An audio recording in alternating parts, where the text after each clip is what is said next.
Bada bing, bada bang, bada boom. We are back in action, baby. Welcome everyone to our second pre-market prep session of the year of this beautiful 2024 solar cycle. I am your host, Adam Holland, stock options expert and expert market strategist. Just please let me know everything is going okay. You can hear me, everything's fine. Because you guys know how technology is. As soon as you need it is when it wants to start acting up. But Happy New Year once more. I don't know when we stop saying that, maybe February, March. But we're here to really continue to do what we did last year because last year was a great year in terms of executing in order to invest in ourselves and get that compound return. That Warren Buffett says is the eighth wonder of the world. So that's what we're looking to do here each and every day. Get 1% better. That builds on itself, compounds, it all snowballs into really big change, right? The changes you want to see in your life when it comes to how you understand the world that you live in, right? How you make financial decisions, how your money works for you. All of that starts to become clearer bit by bit, pixel, right? You get a picture until you're living the life that you always envisioned that you would live. So that's what we're looking to do here is just kind of keep you on the right side and making the correct decisions when it comes to financial decisions, life decisions. And that all starts with being aware of what's going on in the market. So here each and every day during this session, before that opening bell, we go over the important news, notes, trade ideas, factors, analysis, all of that is important to not only having you make sure that your money's working for you in markets, but having you make sure that you're making the right decisions as just a grown American adult, right? Which can be tough, right? A lot tougher than they made it out to be. You deciding when to do things, right? Or whether you do them at all can be the thing between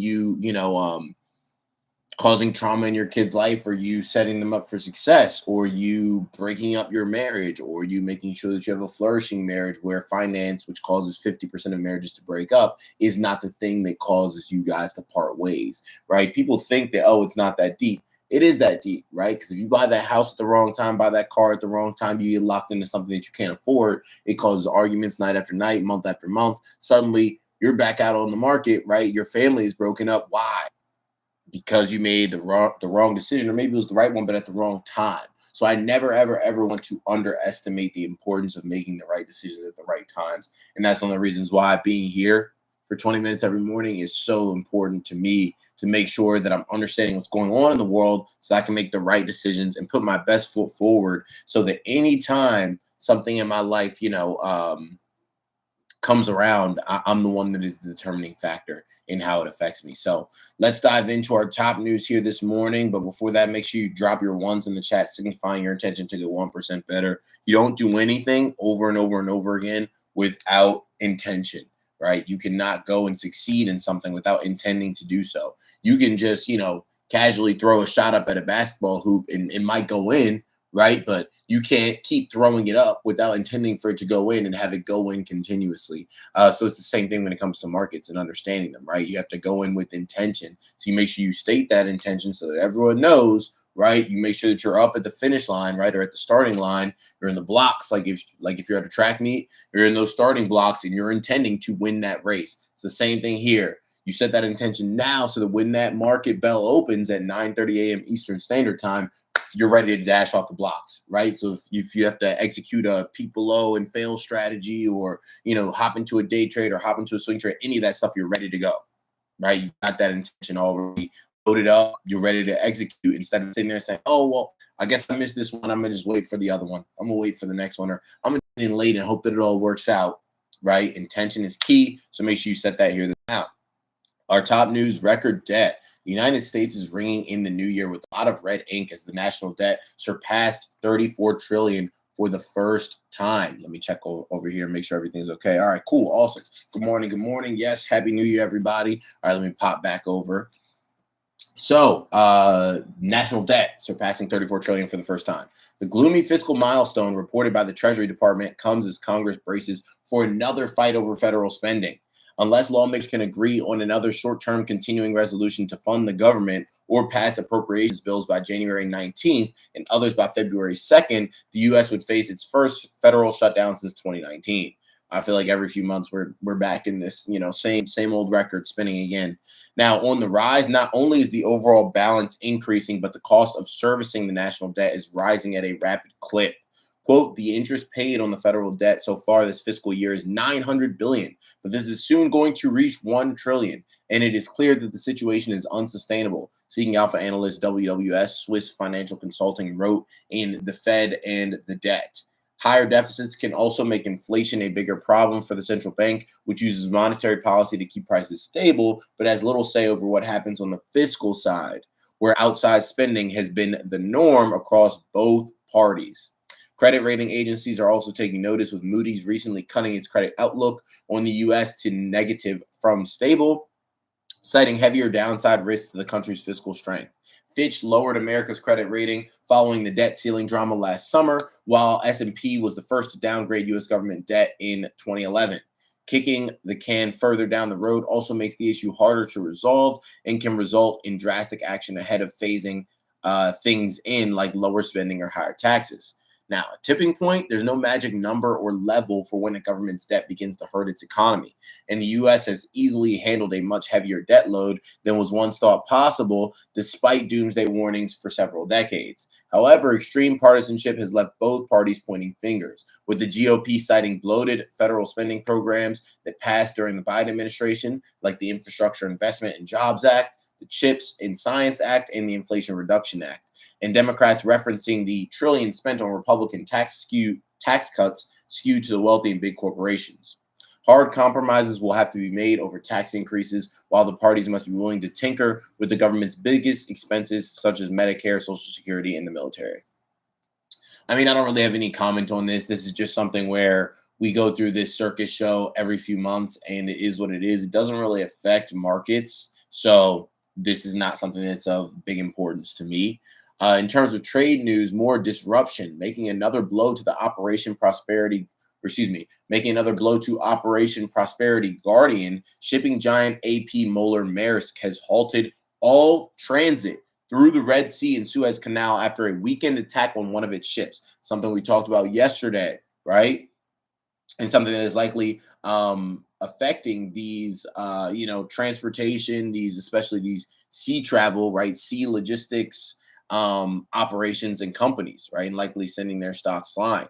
So let's see here. There have been 24 attacks against merchant shipping in the southern Red Sea since November 19th, according to the U.S. Central Command. If we don't protect the Red Sea, it risks emboldening those looking to threaten elsewhere, including the South China Sea and Crimea, warned UK Defense Secretary Grant Shapps.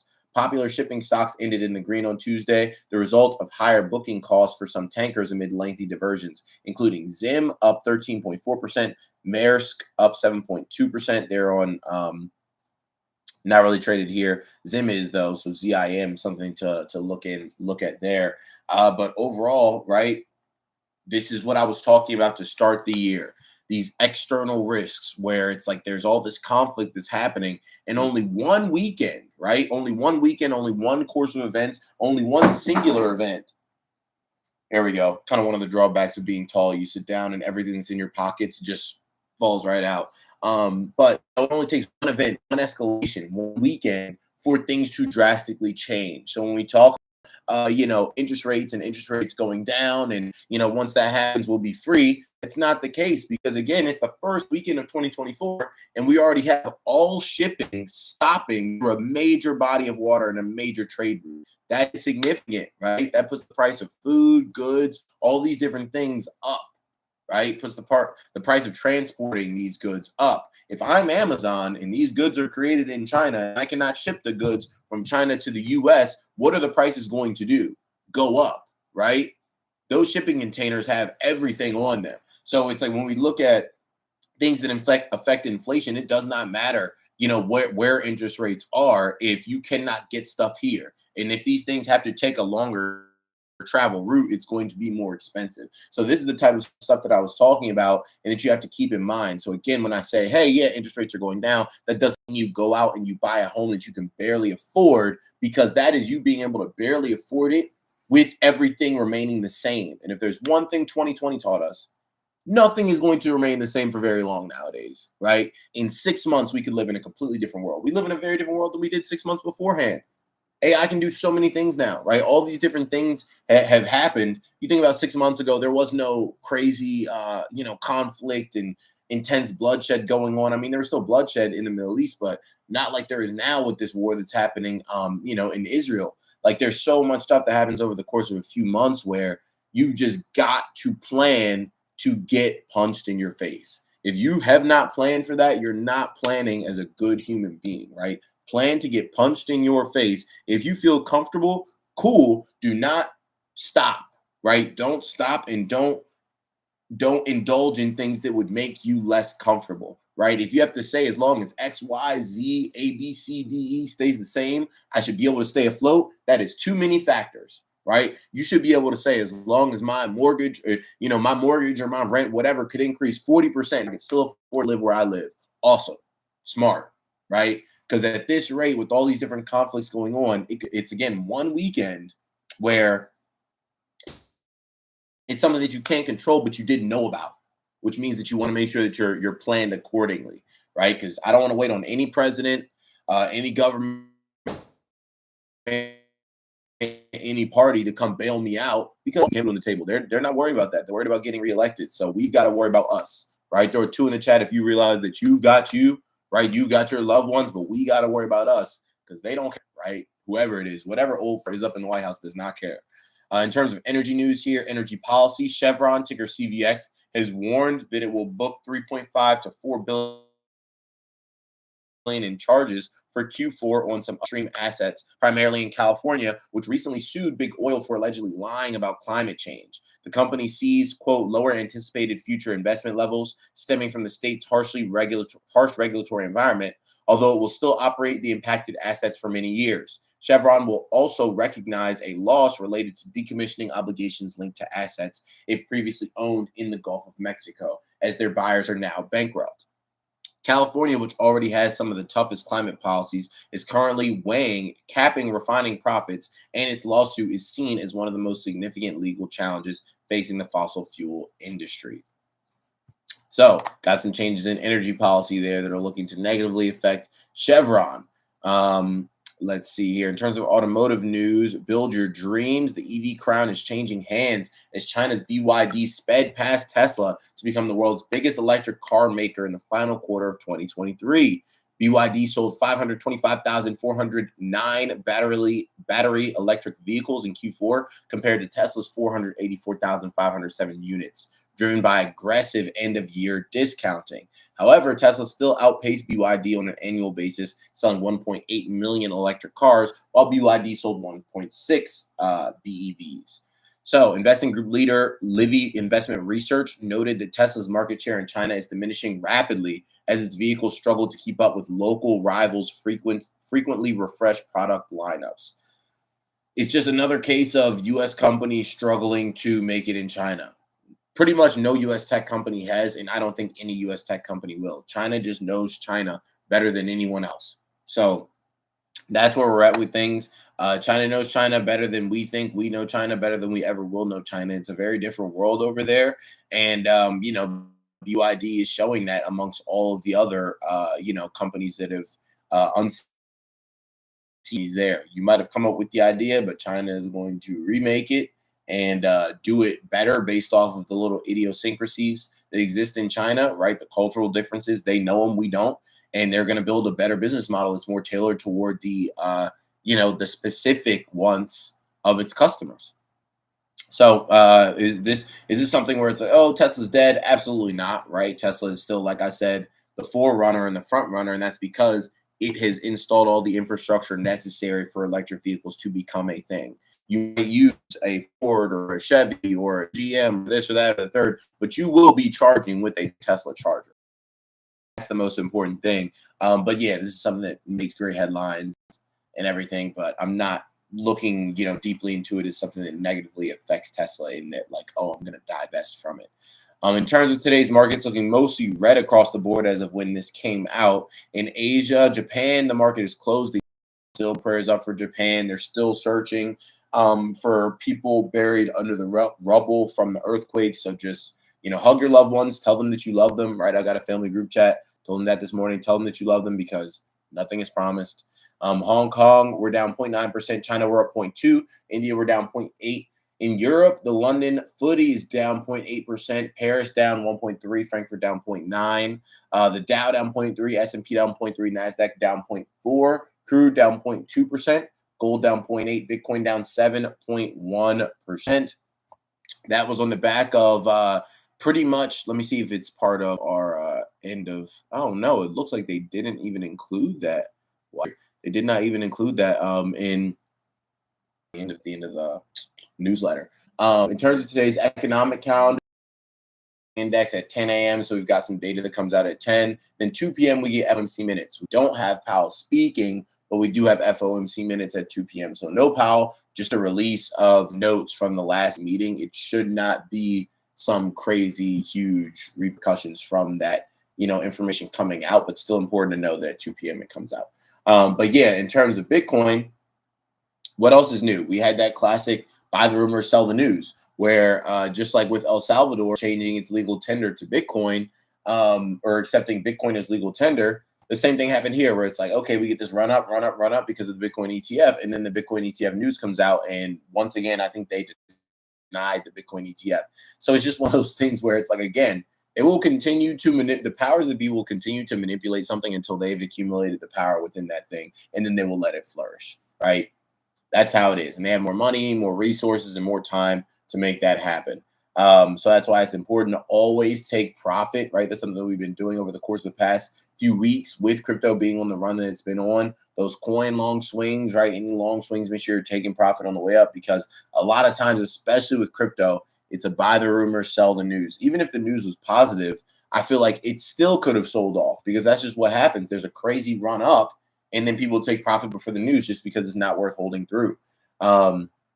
That also means that, you can look at Riot, Mara, Coin today as possible put prospects, depending on how they behave. They might be down significantly already. I know that they were down yesterday, right? They might be down even more to the point where it's not worth it, but we can look into it and see what the charts are saying. Got Thinkorswim loading up in the background here. Now, in terms of what else is happening, we'll finish up here with our rapid fire stock news rundown. So, Japan earthquake, plane catches fire after collision with relief aircraft. Man, a lot going on in Japan right now. Airbus in talks to buy Atos's cybersecurity unit. This shipping giant lands on Wells Fargo's top list of top tactical ideas. I don't care. Wells Fargo sucks. I don't care about any recommendations they have. Rivian Automotive, ticker RIVN, drops after slight miss on Q4 deliveries. Palantir, ticker PLTR, will hold first 2024 board meeting in Israel. Cruise line stocks begin 2024 by headlining slide in leisure sector. Tencent and NetEase gain after China removes gaming official. Moderna, ticker mRNA, upgraded at Oppenheimer on commercial prospects. Then Google and Meta's potential fines removed from Russian database. And last one, JM Smucker, ticker SJM, completes condiment sale to Treehouse Foods, ticker THS. So that'll wrap us up today. What is this? January 4th, January 3rd, January 3rd, 2024. I'm happy to be with you guys, and I wouldn't rather be anywhere else, right? Make sure that if you know somebody that could benefit from this information that's coming out, which is literally everyone, that you let them know that this session goes on, right? Tell them about this account. Tell them about this session, because, again, just like in 2022, there are a lot of people that are weighing decisions that could really determine the next 1, 5, 10 years of their life right now, right? Make sure that they are aware of all the factors necessary before making the decision. It's fine to still do what you want to do, but again, you saying you want to go get a milkshake and you thinking there's no traffic versus you realizing there's traffic, that can help you make a better informed decision about whether or not you're going to get that milkshake, right? Or maybe you'll go somewhere else, or maybe you'll wait a little bit, right? All of that helps. Love is action, right? Love isn't saying, oh, I understand that this could happen and that you're doing this, but I'm just going to sit back and let you make your own mistakes. And then you'll see how I'm doing well and you'll be jealous of me. No, right? You want to see everybody eat. You want to see everybody win, because that helps everyone. They'll remember that. They'll be like, hey, man, I remember you told me to check this out. I ended up making it a better decision than one that I would have made. And it turns out that I couldn't afford the one I was going to make, right? So thank you for that. You want to be a person that positively affects the world around you. And that's what we're looking to do in 2024. That's what I'm looking to do. I've been praying and meditating on ways I can continue to do that, continue to bring access to people. So I'm looking to take it up, even a further notch from just the free content that I put out already. I just want to keep up in that level, because it comes back to you. right? It comes back to you. Put that out into the world. It comes back to you. You don't do it because it does. You just do it because it's a good thing to do, right? So let's continue to do good things in 2024. All you guys have a great rest of the day. I'll see you back here tomorrow morning for our next pre-market prep session. Have a good one.